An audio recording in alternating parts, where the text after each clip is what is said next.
One of the most important foundational ideas of Friedrich Hayek was that of epistemic modesty. He recognized that no individual or group, however brilliant, can be all-knowing.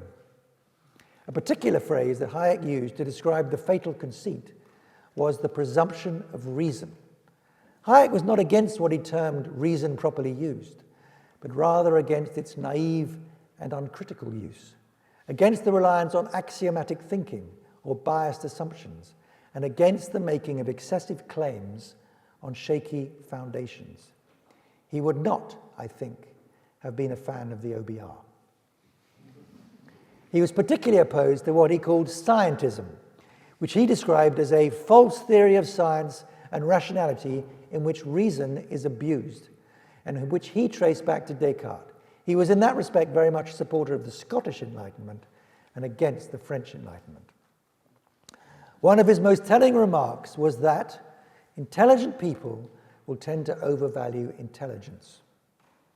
I hesitate to invoke this particular quote at Oxford University, which is of course full of very intelligent people.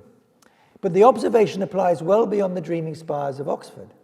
We live in an age when roughly 50% of the Western population go to university, and the other 50% do not.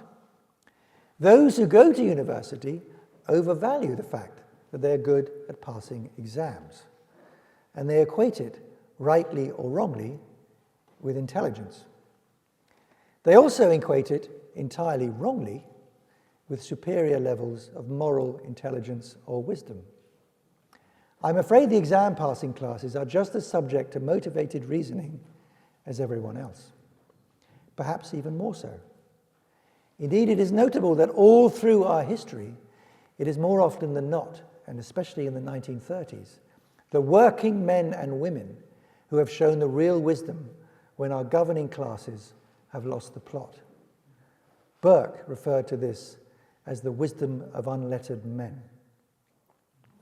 Over the last 30 years, the exam passing classes, who tend to occupy most of the senior positions in the government and the bureaucracy, have delivered a long catalogue of policy failures, from China's accession to the WTO, to COVID lockdowns, from unrestricted open borders to net zero.